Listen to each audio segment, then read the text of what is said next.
From New York, this is Democracy Now! To read the statements from President Biden, Secretary Blinken, General Austin, and leaders of both parties, you'd hardly know Palestinians existed at all. Toll from the Israeli assault on Gaza has reached 119, including 31 Palestinian children. But the United States is refusing to push Israel to halt its attack. We'll hear a moving speech from the first Palestinian-American woman elected to Congress, Rashida Tlaib, then to the West Bank to speak with longtime Palestinian diplomat and politician Dr. Hanan Ashrawi. We are under occupation. We do not control our borders, our crossing points, entrance and exit. Israel controls everything. Plus, we speak to Palestinian historian Professor Rashid Khalidi. What's been going on in the last few days in Palestine and Israel is rooted in historical issues. The dispossessions of 1948 are at the root of the dispute. Palestinian property was taken then, and the Palestinian owners can't get it back. Similarly, the disturbances in Israeli cities have to do with the historic discrimination against the Palestinians in Israel. And we look at how Republican senators are trying to block one of the nation's most prominent voting rights advocates to head the Civil Rights Division of the Justice Department. We'll talk to Ben Jealous about the fight over Kristen Clark's confirmation. All that and more coming up. To Democracy Now!, democracynow.org, The Quarantine Report. I'm Amy Goodman. The death toll in Gaza has reached at least 119 as Israel escalates its aerial assault and fires heavy artillery at the besieged territory ahead of a possible ground invasion. Israeli attacks have killed at least 31 Palestinian children, many under the age of 10.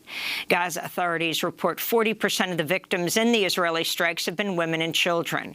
Residents of Khan Yunis describe huddling in their homes during the Eid al-Fitr holiday as bombs exploded around them. This Eid, we can't enjoy the celebrations because our neighbors got hit. My neighbor and her daughter were killed. We are close. We are like one family. We're very sad. The Israeli forces stole the cheer of Eid from the children. We bought them new clothes, but they didn't wear them. They are terrified and panicked. Over 830 Palestinians have been wounded so far this week, but Gaza's hospital systems are on the verge of collapse as doctors face shortages of medicine and recurring power outages. Many Palestinians in Gaza have been taking shelter in United Nations schools, even as the UN's Office for the Coordination of Humanitarian Affairs reports more than 24 Palestinian schools have been damaged by Israeli strikes. 8 people in Israel have been killed as Hamas continues to fire rockets from Gaza. Israel's rejected calls for a ceasefire. In a video message addressed to Palestinians, Israeli Defense Minister Benny Gantz blamed Hamas for the violence and threatened that, quote, Gaza will burn. They are sacrificing you for their personal interests. If citizens of Israel have to sleep in shelters, then Gaza will burn. There's no other equation. Elsewhere, Israeli authorities have arrested dozens of Arabs living in Israel in an attempt to quell an unprecedented uprising. Many are being held without access to legal counsel. Jewish mobs have been filmed attacking Palestinians across Israel on live television. President Joe Biden on Thursday reiterated his support for Israel's military campaign in Gaza, shrugging off concerns over the mounting Palestinian death toll. And one of the things that I have seen thus far is that there has not been a significant overreaction. Biden did not mention Palestine or Palestinians during Thursday's remarks from the White House. The Biden administration's blocked the UN Security Council from holding a meeting today on the crisis after twice blocking Security Council statements earlier this week. On Capitol Hill, progressive lawmakers took to the House floor Thursday, urging the Biden administration to pressure Israel into ending the eviction of Palestinians from their homes in occupied East Jerusalem and the West Bank and to end the assault on Gaza. After headlines, we'll hear the full speech of Rashida Tlaib, the first Palestinian-American woman elected to Congress. Governments around the world reported more than 725,000 new coronavirus infections Thursday, one of the highest daily tolls of the pandemic, led by an ongoing massive outbreak in India, which reported another 4,000 deaths Friday. Indian health officials have announced plans to start using Russia's Sputnik V vaccine. Fewer than 3% of India's population of nearly 1.4 billion people is fully vaccinated. Japan has widened its coronavirus emergency to 3 more prefectures as hospitals report they're becoming overwhelmed by a devastating 4th wave of infections. A Japanese doctors' union this week has joined calls on the Japanese government to cancel this summer's Olympic Games, as just 1% of Japan's population is fully vaccinated.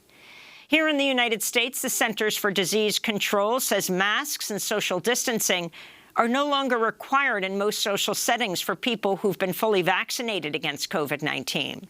CDC Director Dr. Rochelle Walensky said Thursday's recommendations were driven by scientific evidence that vaccinated people are at very low risk of severe COVID and that vaccines play a major role in curbing transmission. Anyone who is fully vaccinated can participate in indoor and outdoor activities, large or small, without wearing a mask or physical distancing. If you are fully vaccinated, you can start doing the things that you had stopped doing because of the pandemic. We have all longed for this moment when we can get back to some sense of normalcy. The CDC says rules requiring masks on public transportation still apply and that people should still mask up in crowded indoor situations. Individual businesses are free to continue masking policies. The CDC's announcement reportedly caught even White House officials by surprise. About half of states, most of them with Republican governors, have already lifted mask mandates. California Governor Gavin Newsom says he'll lift a mask mandate in June, while a Michigan order mandating masks in many cases will remain in effect for now. Hackers have released a trove of internal documents from the Washington, D.C. police in what experts say is the worst such ransomware attack in the United States. The cyber gang, known as Babuk, reportedly released the sensitive materials on the dark web after a failed blackmail attempt. The information includes officers' personal data, psychological evaluations, and disciplinary records. Some documents also involve intelligence agencies and relate to the January 6th insurrection and the presidential inauguration. This comes a week after another ransomware attack shut down the Colonial Pipeline's fuel supply, triggering shortages and sending gas prices soaring along the East Coast. Media are reporting Colonial Pipeline paid nearly $5 million in ransom to the hackers in order to restore its disabled computer network. President Biden said Thursday those behind the attack are likely based in Russia, but not believed to be linked to the Russian government. An active-duty Marine officer was arrested Thursday for assaulting federal officers during the deadly January 6th insurrection at the U.S. Capitol. In a video of the attack, Christopher Warnegiris is seen helping breach the Capitol building. He faces up to 20 years in prison if convicted. In Michigan, protesters gathered at the state capitol in Lansing before delivering eviction notices to Canadian oil transport company Enbridge after it defied an order from Governor Gretchen Whitmer to shut down its Line 5 pipeline by a Wednesday deadline. Whitmer called Enbridge's actions unlawful and warned the state of Michigan would seize its profits if it continues to operate. The pipeline carries 23 million daily gallons of crude oil and natural gas under the Straits of Mackinac, a fragile waterway connecting Lake Huron and Lake Michigan. Whitmer called the pipeline a ticking time bomb. In Britain, journalists and freedom of speech advocates are sounding the alarm over former Ambassador Craig Murray, sentenced to 8 months in prison over his reporting of a Scottish politician's sexual assault trial. A Scottish court said Murray provided details on his blog that could allow people to figure out the identity of witnesses in the sexual assault trial, despite never identifying the individuals himself. Murray's defenders say he's being targeted because he's a whistleblower who's closely covered the case against WikiLeaks founder Julian Assange. The court is also preventing Murray from traveling to Spain to testify in a case involving the CIA spying on Assange while he lived at the Ecuadorian embassy in London. In labor news, McDonald's workers are planning a strike next Wednesday, May 19th, to demand a minimum wage of $15 an hour. On Thursday, the fast food giant announced it's raising wages at company-owned restaurants, but 95% of McDonald's branches are franchise locations that are not subject to the salary changes. McDonald's worker and union organizer Denisha Babbitt said, quote, "McDonald's is raising pay for some of us and using fancy math tricks to gloss over the fact that they're selling most of us short. We won't stop fighting, striking, and marching in the streets until we win $15 in a union for all," they said. And Thursday marked the 36th anniversary of the Philadelphia police bombing of the home of the radical Black liberation anti-police brutality group MOVE that killed 6 adults and 5 children and burned down 2 city blocks. In a major development, Philadelphia Mayor Jim Kenney announced the resignation of Philadelphia's top health official over new revelations he cremated some of the bombing victims' remains, including bone fragments, without the knowledge or permission of the families. This is the mayor. Health Commissioner Dr. Thomas Farley disclosed that several years ago he learned the remains found by the medical examiner's office that belonged to victims of the 1985 MOVE bombing. Instead of fully identifying those remains and returning them to the family, he made a decision to cremate and dispose of them. This action lacked empathy for the victims, their family, and the deep pain that the MOVE bombing has brought to our city for nearly 4 decades. Philadelphia Mayor Kenney said he demanded the health commissioner's resignation, but put the city's medical examiner, Dr. Sam Galino, on administrative leave because he has civil service protection, unlike Dr. Farley, and because he's needed for the investigation. The mayor met with MOVE family members on Wednesday and agreed to announce the news on the bombing anniversary. He said the amount of remains destroyed without notifying them is not yet known. An investigation will include people approved by the MOVE family. This comes amidst an ongoing investigation into how the University of Pennsylvania and Princeton University were in possession of bones thought to belong to 1 or 2 MOVE children killed in the bombing and used them in an online teaching course without the family's knowledge or permission. Meanwhile, on Thursday, MOVE family members and hundreds of supporters held a memorial and marched by the scene of the May 13, 1985 police bombing of their home in Philadelphia, chanting the names of those killed and the lone adult and child survivors. Run to Africa! Run to Africa! Teresa Africa! Teresa Africa! Frank Africa! Frank Africa! Raymond Africa! Raymond Africa! Conrad Africa! Conrad Africa! John Africa! John Africa! Tree Africa! Tree Africa! Alicia Africa! Alicia Africa! Netta Africa! Netta Africa! Little Phil Africa! Little Phil Africa! Tomaso Africa! Tomaso Africa! Birdie Africa! Birdie Africa! Ramona Africa! Ramona Africa! You can see all our interviews about the 1985 MOVE bombing and its aftermath at DemocracyNow.org. And those are some of the headlines. This is Democracy Now!, democracynow.org, the Quarantine Report. I'm Amy Goodman. The death toll in Gaza has reached at least 119, and Israel escalates its aerial assault and fires heavy artillery at the besieged territory. Israel is also threatening to send in ground troops. Israel so far killed at least 31 Palestinian children, many under the age of 10. Gaza authorities report 40% of the victims in the Israeli assault have been women and children. Over 830 Palestinians have been wounded so far this week, but Gaza's hospital systems are on the verge of collapse as doctors face shortages of medicine and recurring power outages. The UN Office for Coordination of Humanitarian Affairs reports more than 24 Palestinian schools have also been damaged in the Israeli strikes. 8 people have died in Israel as Hamas continues to fire rockets from Gaza. Israel's rejected calls for a ceasefire. Meanwhile, the United States has blocked the UN Security Council from holding a meeting today on the crisis. Earlier in the week, the U.S. twice blocked the Security Council from issuing statements on the violence. On Thursday, President Biden said Israel's actions do not represent a, quote, significant overreaction. Meanwhile, Israeli authorities have arrested dozens of Palestinian Palestinians living in Israel in an attempt to quell an unprecedented uprising. Many are being held without access to legal counsel.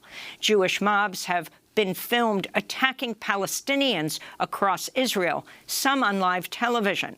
Meanwhile, in the West Bank, Al Jazeera reports more than 40 Palestinians have been injured, both by the Israeli military as well as mobs of Jewish settlers. This all comes as Palestinians are planning to mark the 73rd anniversary of the Nakba, or catastrophe, as they call it, when hundreds of thousands of Palestinians were forcibly expelled from their homes after the State of Israel was formed.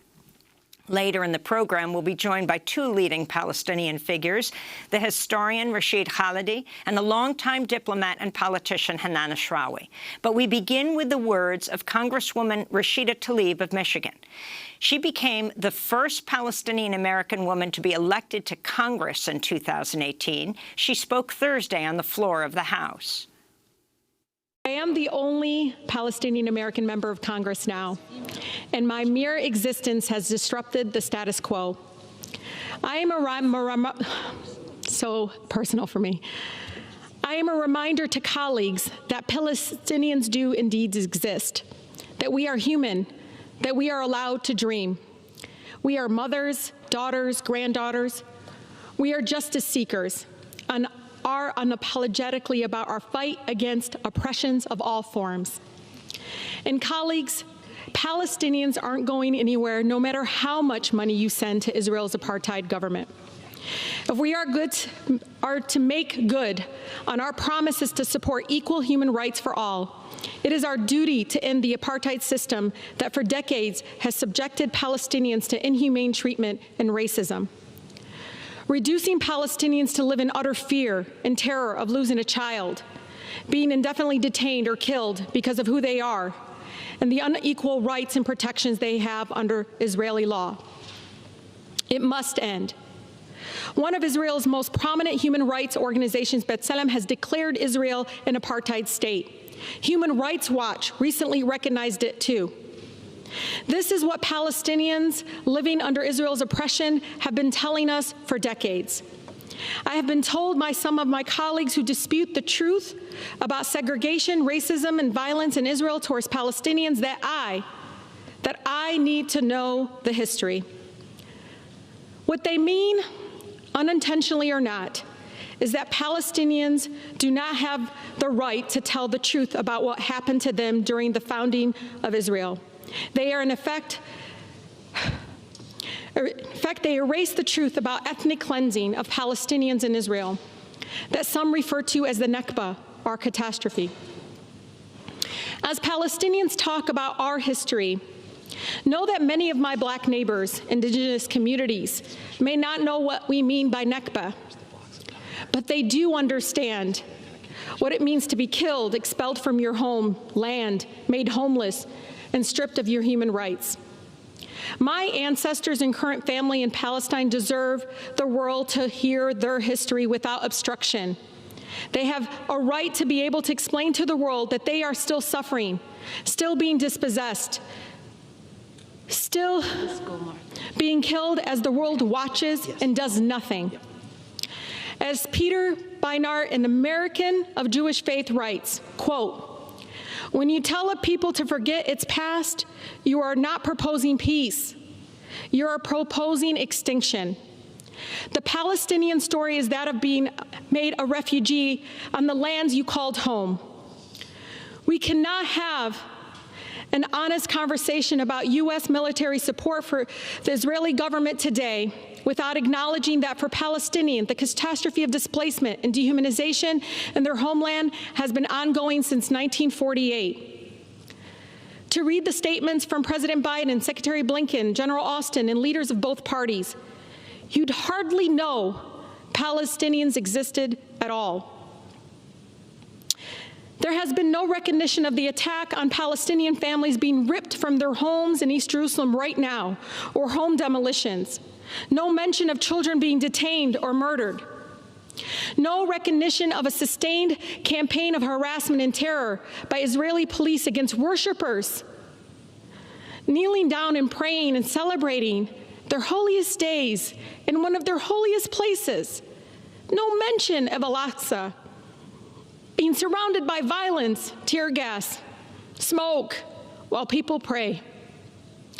Can my colleagues imagine if it was their place of worship filled with tear gas? Could you pray as stun grenades were tossed into your holiest place? Above all, there has been absolutely no recognition of Palestinian humanity. If our own State Department can't even bring itself to acknowledge the killing of Palestinian children is wrong, well, I will say it for the millions of Americans who stand with me against the killing of innocent children, no matter their ethnicity or faith. I weep for all the lives lost under the unbearable status quo, every single one, no matter their faith, their background. We all deserve freedom, liberty, peace, and justice, and it should never be denied because of our faith or ethnic background. No child, Palestinian or Israeli, whoever they are, should ever have to worry that death will rain from the sky. How many of my colleagues are willing to say the same, to stand for Palestinian human rights as they do for Israelis? There is a crushing dehumanization to how we talk about this terrible violence. The New York Post reported the Palestinian death roll toll as Israeli casualties. ABC says that Israelis are, quote, killed, while Palestinians simply, quote, die, as if by magic, as if they were never human to begin with. Help me understand the math. How many Palestinians have to die for their lives to matter? Life under apartheid strips Palestinians of their human dignity. How would you feel if you had to go through dehumanizing checkpoints 2 blocks from your own home to go to the doctor or travel across your own land?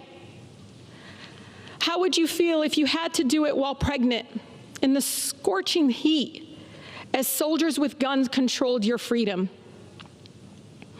How would you feel it if you lived in Gaza, where your power and water might be out for days or weeks at a time, where you were cut off from the outside world by inhumane military blockade? Meanwhile, Palestinians' rights to nonviolent resistance have been curtailed and even criminalized. Our party leaders have spoken forcefully against BDS, calling its proponents anti-Semitic, despite the same tactics being critical to ending the South African apartheid mere decades ago. What we are telling Palestinians fighting apartheid is the same thing being told to my black neighbors and Americans throughout that are fighting against police brutality here. There is no form of acceptable resistance to state violence. As long as the message from Washington is that our military support for Israel is unconditional, Netanyahu's extremism, right-wing government will continue to expand settlements, continue to demolish homes, and continue to make the prospects for peace impossible. 330 of my own colleagues, and Democrats and Republicans here, 75% of the body here, signed a letter pledging that Israel shall never be made to comply with basic human rights laws that other countries that receive our military aid must observe. You know, when I see the images and videos of destruction and death in Palestine, all I hear are the children screaming from pure fear and terror. I want to read something a mother named Iman in Gaza wrote 2 days ago. She said, quote, "Tonight I put the kids to sleep in our bedroom so that when we die together."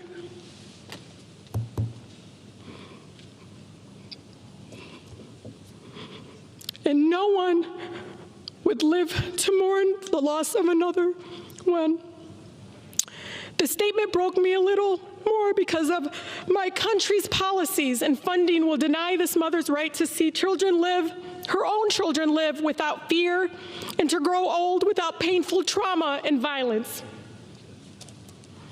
We must condition aid to Israel on compliance with international human rights and end the apartheid. We must, with no hesitation, demand that our country recognize the unconditional support of Israel has enabled the erasure of Palestinian life and the denial of the rights of millions of refugees and emboldens the apartheid policies that Human Rights Watch has detailed thoroughly in their recent report.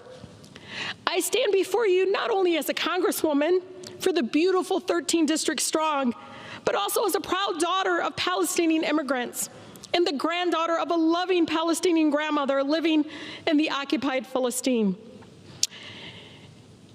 You take that and you combine it with the fact that I was raised in one of the most beautiful, blackest cities in America, a city where movements for civil rights and social justice are birthed, the city of Detroit. So I can't stand here. I can't stand silent when injustice exists, where the truth is obscured. If there's one thing Detroit instilled in this Palestinian girl from Southwest, it's you always speak truth to power even if your voice shakes. The freedom of Palestinians is connected to the fight against oppression all over the world. Lastly, to my city in Palestine, Ashanik, Anawakif Hannah, I stand here because of you. Thank you. Democratic Congresswoman Rashida Tlaib of Michigan speaking on the House floor Thursday. She's the first Palestinian-American woman elected to Congress. When we come back, we'll be joined by two leading Palestinian figures, the historian Rashid Khalidi and the longtime diplomat and politician Dr. Hanan Ashrawi. Stay with us.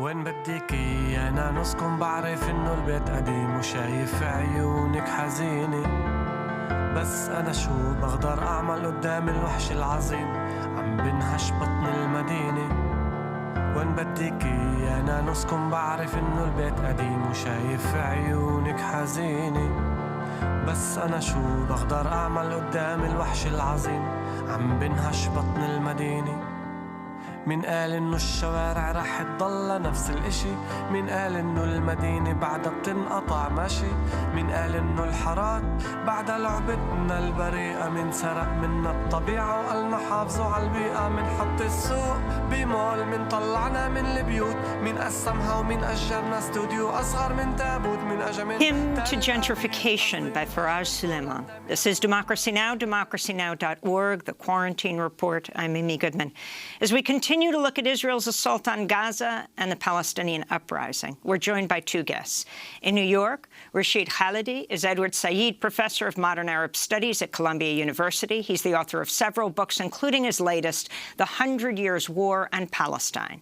And in the West Bank city of Ramallah, Dr. Hanan Ashrawi joins us, longtime Palestinian diplomat and scholar, formerly an executive committee member of the Palestine Liberation Organization, first woman to hold a seat in the highest executive body in Palestine. She also served as the official spokesperson of the Palestinian delegation to the Middle East peace process. We welcome both of you back to Democracy Now! Let's begin in Ramallah with Dr. Hanan Ashrawi. On Thursday, the Israeli Defense Forces, the IDF, put out a one-line tweet. IDF air and ground troops are currently attacking in the Gaza Strip. Can you talk about what's happening there now and the significance of both the attacks there and also the mob attacks throughout other parts of Israel and the occupied territories? Yeah. Well, what the Israeli occupation forces did was once again target an area that is the most densely populated area in the world, that is under a state of siege. They have nowhere to go, nowhere to hide. They don't have sirens, they don't have shelters, they don't have air force, and of course they have no protection whatsoever. And they started bombing and shelling by air primarily, and they destroyed at first three major high-rise buildings with residential apartments. And then they continued. This is a pattern that continued. They escalated. They're destroying roads and streets, infrastructure, electricity, and so on. And they're turning life in Gaza, which is already a disaster area, as a result of the siege, turning it into sheer hell. And as you mentioned, there were so many people killed. It's difficult for us to talk about statistics. But when I read stories, when I see pictures of whole families, a mother and her 3 kids, bombed, shelled, destroyed, killed brutally in their own homes, in their own beds. This is what the reality of living under occupation is, under a state of siege, where Israel has unlicensed, has total license to use unbridled power to kill and destroy and maim and get away with it. And then you get people like Biden and others say Israel has the right to self-defense. I will repeat something I've said, and I continue to say, there is no normality under occupation. This is an abnormal situation, and an occupier who's oppressing a whole people cannot claim self-defense if its victims decide to strike back even in a minimal way. It's the real issue is the occupation. Now we are seeing, not just in Gaza, we are seeing horrific scenes, of course, of death and murder and destruction. We are seeing also in the West Bank, there are protest marches ongoing in every town, city and village. You're seeing in Jerusalem, again, the Israeli border guards, the Israeli security are targeting individuals, they're killing, they're shooting at Palestinians, they have injured scores of them and arrested many. In historic Palestine, what we call 1948 Palestine, which became Israel, the indigenous Palestinians again are being targeted. The irony, they're being beaten up actually by Jewish Israelis because they happen not to be Jewish, because Israel legislated a basic law called the nation-state law, in which it says only Jews have the right to self-determination, which meant even Palestinians who were in Palestine before Israel was created, and although they are Israeli citizens, have no rights whatsoever. This is legalized discrimination and apartheid, very clearly. So as a result of decades of discrimination and oppression and so on, the Palestinians in all major areas, cities, towns, and so on, in 48 Palestine are now protesting because they are facing the violence of the Israeli, ironically, the Israeli settlers who came from the West Bank. It's not enough that they're stealing our land, that they're illegally building colonies and settlements in the West Bank. They are fully armed, they are never held to account, and they are always protected by the Israeli army in the West Bank. Now they have been imported, particularly the most extreme racist wing, the Lahava group that has been emboldened by and adopted actually by Netanyahu. And they are wreaking havoc within Israel, within what they call the mixed towns and cities, wherever they can find Palestinians, even though they are supposed to have the same passports or nationality as Israelis. They are totally vulnerable. And the Israeli security, Netanyahu actually also imported not just the settlers into Israel, but also the border guards, which means he is treating all of historical Palestine like an occupied territory. He's treating Lid, Ramle, Akka, Haifa, Yafa, all these towns and villages as though they are part of an occupied territory, which means Israel is reoccupying Palestine. This is a pattern, but now it has come to a head because now Palestinians everywhere are united in their opposition to oppression, to injustice, to violence, to cruelty and brutality. You have them, as I said, in the West Bank, including Jerusalem, in the Gaza Strip, within Israel, 48 Palestine, and all over the world.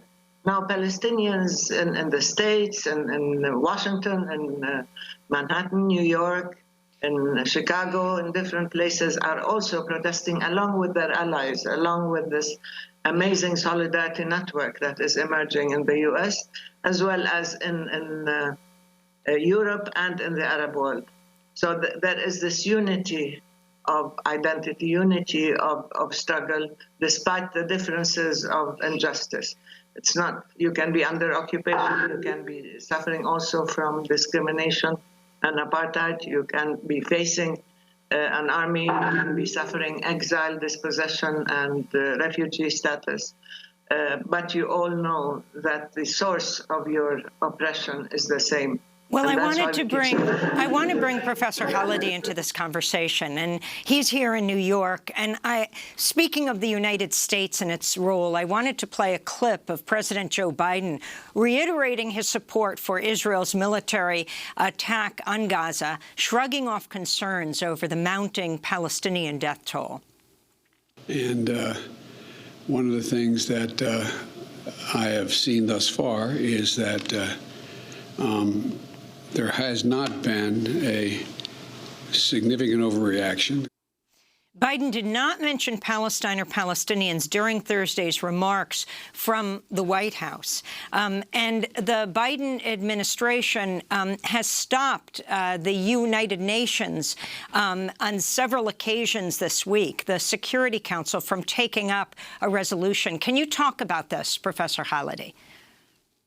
Yeah. Well, one wonders what proportion you have to have of Arab deaths, of Palestinian deaths over Israeli deaths. Is it 20-1 before the United States finally begins to recognize that this is not legitimate self-defense? We're currently at about 11-1, 119 Palestinians killed in Gaza as against 9 Israelis. And the biased rhetoric from American leaders, American politicians continues. I think that this is a perfect illustration of the bias that has been a feature of American policy for many, many years. You have in Washington an entrenched view, going back to what Hanan just said and what Representative Tlaib just said, that the Palestinians are less than human, are not important. They don't really count. 31 children have been killed. 1 Israeli child has been killed. Any child being killed is a tragedy, but that does not penetrate the consciousness of the politicians who make statements like this, whether the president or the Secretary of State or the Secretary of Defense. And I think it's tragic that a country that claims to be in support of human rights universally should basically consider a whole group of people less human and less entitled to rights. I think that what's happening all over historic Palestine today has brought us back to basics. It's really tragic that it should have taken this kind of ordeal for everybody, but in particular for Palestinians. But it has brought us back to the understanding that things that were done back in 1948, things that have been done since 1948, whether the occupation of 67 or whether the Nakba of 1948, have echoed and echoed and echoed down to the present. What happened in Jerusalem in Al-Aqsa, what happened in Sheikh Jarrah, what's happening now. Gaza is not just 2 million people in a strip of land, 356 square miles. These are people who were driven from their homes in 1948 and who have been denied permission to return to those homes and have been stripped of their property by Israeli laws. Nobody talks about this in Washington. Nobody talks about the fact that a terrible attack on a synagogue, which happened, for example, in Lid, a city that Israelis call Lud, has been featured in all the American media. The third holiest mosque in Islam, built in the 8th century, has been attacked repeatedly. Stun grenades, tear gas bombs have been fired into the precincts of the mosque as worshippers are praying in Ramadan.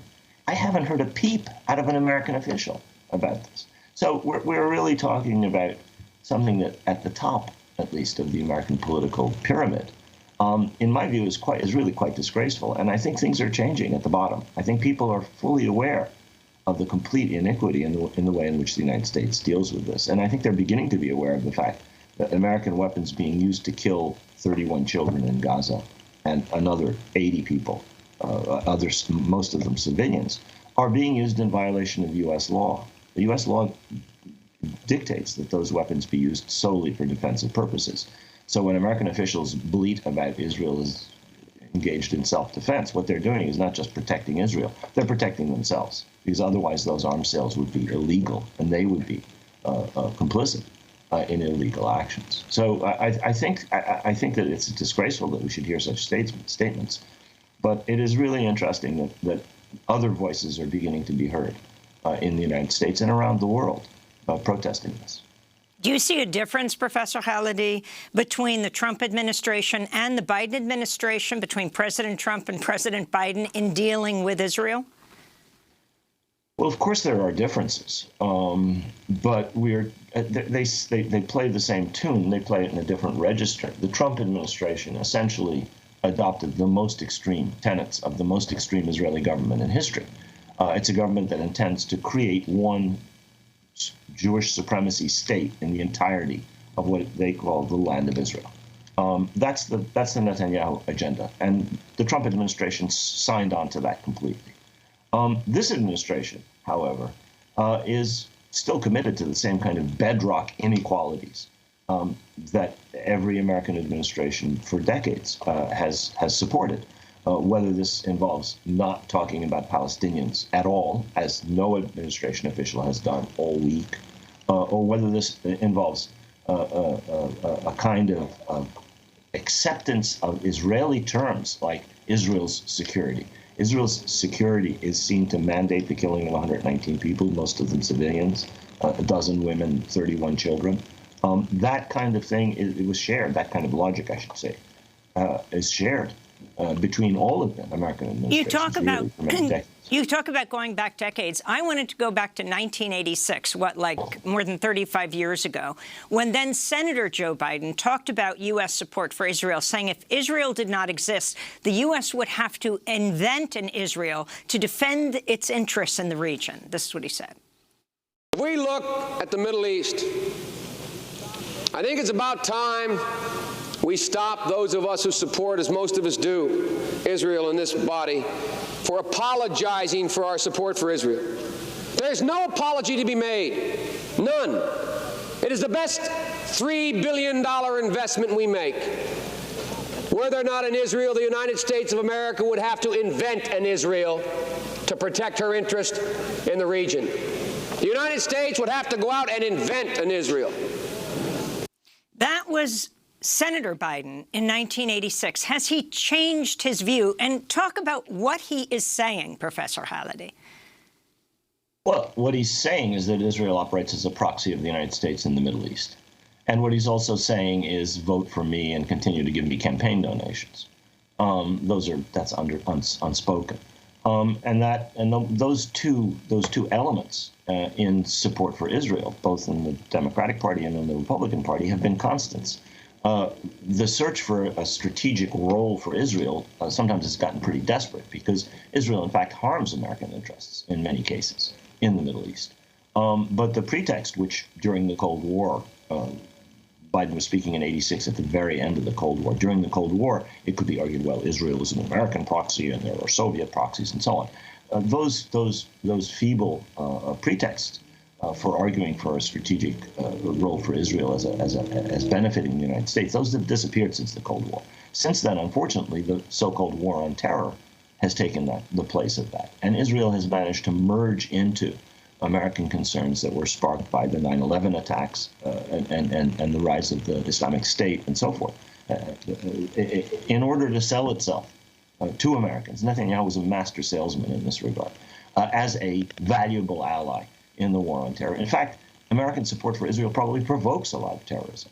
Israeli actions, we know, provoke resistance. Colonial settler regimes always provoke resistance. If you dispossess people, they're going to resist. Native Americans did the same thing. Africans facing settler colonialism did the same thing. Palestinians have resisted. And this resistance, coded as terrorism, is then turned into a pretext for arguing that Israel is vital to American interests. Well, if you did not have this settler colonial process of dispossession, which has been going on since 1948, you would not have the resistance and you would not have what is being called terrorism by American politicians. Dr. Hanan Ashrawi, can you talk about what you think is going to happen over these next few days, and particularly tomorrow, the significance of the day tomorrow, as well as these attacks happening during Ramadan and the end of Ramadan? Well, of course, it's expected. Tomorrow is the commemoration of al-Nakba, in which the date in which Israel was formally formed or created on the land of Palestine, but it's not the beginning of Palestinian suffering, because the Zionist enterprise started way before that, and not just with the Balfour Declaration of 1912 and so on. There has always been an attempt at dispossessing Palestinians, displacing them and replacing them with another nation.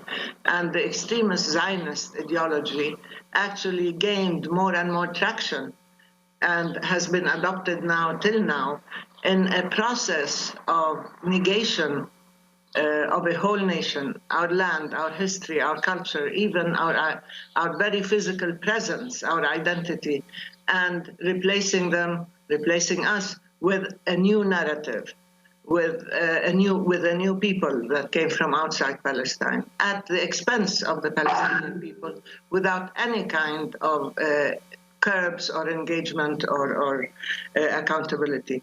So to the Palestinian people, the date, the Nakba, signals a process. It probably is in the middle of this process, but it is always ongoing. And as you have seen in the protests in 48 Palestine, the Zionist ideology does seek to displace and replace a whole people. It is a settler colonial enterprise. It has acted and gained protection as a Western colonial outpost.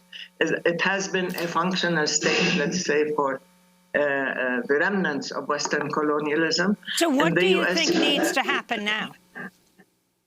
I think what needs to happen is to provide two things. Palestinians need protection in accordance with the law, and Israel needs accountability in accordance with the law. The problem is it has been emboldened, it has been given license to act with full impunity, it has become the primary source of identification and support. These refrains that Rashid talked about were, Israel's right to self-defense, which is absolutely bizarre and unconscionable. This is one thing, in addition to the fact that the pro-Israel lobby, as well as other factors, self-interest in terms of elections and so on, all these things have worked together in order to give Israel preferential treatment and immunity to act with full impunity. What needs to be done is to treat Palestinians with full recognition of our rights to freedom, to dignity, to live in our own land, to self-determination, actually, and to start treating Israel as a country governed by international law and humanitarian law. This is one. The U.S., of course, we're not going to expect miraculous transformations. We know that the Biden administration has bent over backwards now in order to prevent any kind of intervention or engagement. Sending a sort of symbolic, let's say, third, fourth level civil servant does not do anything. Hadi Amir going to Israel or wherever, when Netanyahu clearly told the American administration, whether it's the president or the Secretary of State, that it's none of your business. When they asked him to calm down on the issue of Jerusalem and Al-Aqsa Mosque and Sheikh Jarrah evictions, he said, we have the right to do whatever we want, and told them very clearly it's none of your business. So you think Hadi Amir is going to come and be listened to and has or will have the full weight of the office? No, it's clearly just a gesture, a symbolic gesture. And of course, Biden is looking internally at his own elections, at his own party's elections, and he's ignoring a whole body of a new conversation in the U.S., the progressives, the minorities, women's movements, LGBTQ, Black, everybody is out there placing Palestine in the middle of a conversation of rights, of equality, of justice. And within the Democratic Party, they're not just turning a blind eye, they are sort of closing off their ears because they don't want to hear. There are changes now. There's a new conversation, a new language. Palestine is no longer taboo. It is part of the discussion. It is part of the global rights movement. We have allies. And to add to what Rashid said, this unholy alliance between the U.S. and Israel historically has cost the U.S. a great deal, has cost it credibility and standing and interest, and quite often even lives. Because when you have this obsessive support for a country that is creating a situation of extreme abnormality and injustice, and the occupation is in itself an abnormal state, a state of constant aggression. And yet it is getting cover and protection, and it is getting emboldened. As we said during the Trump administration, they became they became actually partners in the crime of the Israeli occupation and annexation and so on. So this does not in any way serve American interests. It may serve the interests of individuals who seek to get re-elected on the basis of Palestine bashing and rendering the Palestinians invisible and silenced and amplifying only the Israeli voice in a distorted way. But at the same time, the truth is coming out. You On can that no note, longer. we have to end it there. But of course, we'll continue to cover what is happening and developments on the ground in Gaza, in the West Bank, and in Israel. Dr. Hanan Ashrawi, Palestinian diplomat and scholar, speaking to us from Ramallah, and Professor Rashid Khalidi, Edward Said, Professor of Modern Arab Studies at Columbia University. We'll link to your op-ed in the Washington Post headlined, "What we're seeing now is just the latest chapter in Israel's dispossession of the Palestinians." Next up, we look at how Republican senators are trying to block one of the nation's most prominent voting rights advocates to head the Civil Rights Division at the Justice Department. Stay with us. Light up the world for a while. Start off your day. Start it off with a smile. Light up the world for all to see. Yeah, come light the world with me. Oh, people all around the world, look around you and see there's a new day coming where hope is meant to be. Light Up the World by Ruthie Foster. This is Democracy Now!, democracynow.org. I'm Amy Goodman. As Republican state lawmakers in Georgia, Florida, and Texas are passing voter suppression laws, Republican senators in Washington, D.C. are attempting to block one of the nation's most prominent voting rights advocates from a top Justice Department position. In 11-11 vote Thursday, the Senate Judiciary Committee deadlocked on whether to move attorney Kristen Clark's nomination for Assistant Attorney General of the Justice Department's Civil Rights Division to the Senate floor for a full vote. No Republicans voted in her favor. Republican Senator Mike Lee tried to suggest Clark is associated with people who hold anti-Semitic anti-Semitic views. Democratic Senator Ron Wyden said, quote, "I don't think there's an anti-Semitic bone in Kristen Clark's body." Senate Majority Leader Chuck Schumer can still move to discharge her nomination out of the committee for a debate and floor vote, as he did for Vanita Gupta, who has since been confirmed as Biden's Associate Attorney General and is the first woman of color and first civil rights lawyer to serve in the position.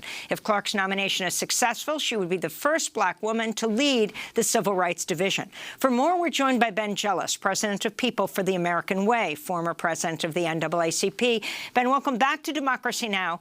Talk about what needs to happen right now. So the Senate Judiciary Committee deadlocks, but this can still move to the Senate floor, the vote on Kristen Clark to head the Civil Rights Division, can't it?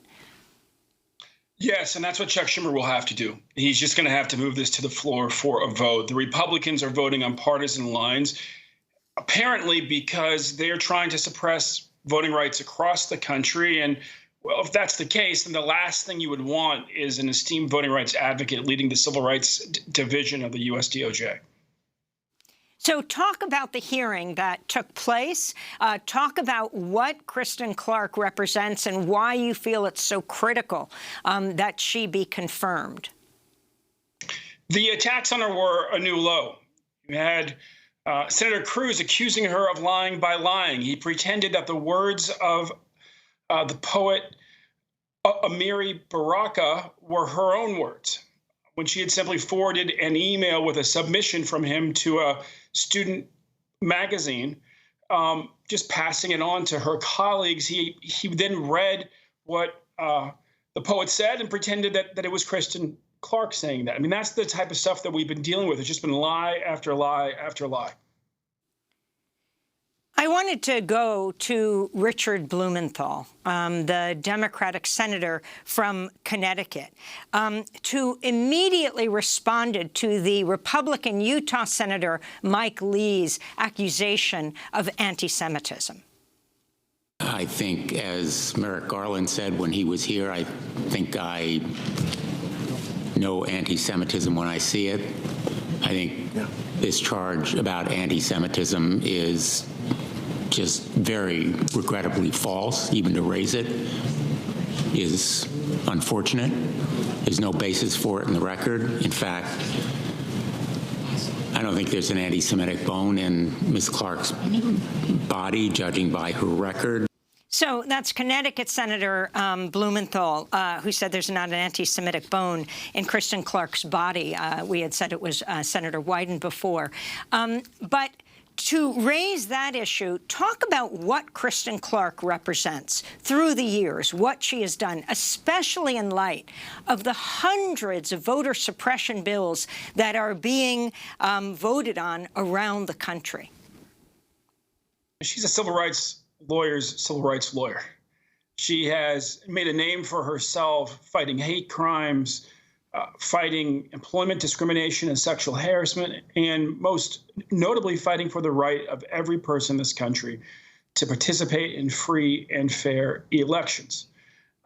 In this moment, we're seeing the greatest rise in voter suppression legislation since Jim Crow, which is to say something, because we said the same thing 10 years ago, but this time it's actually worse.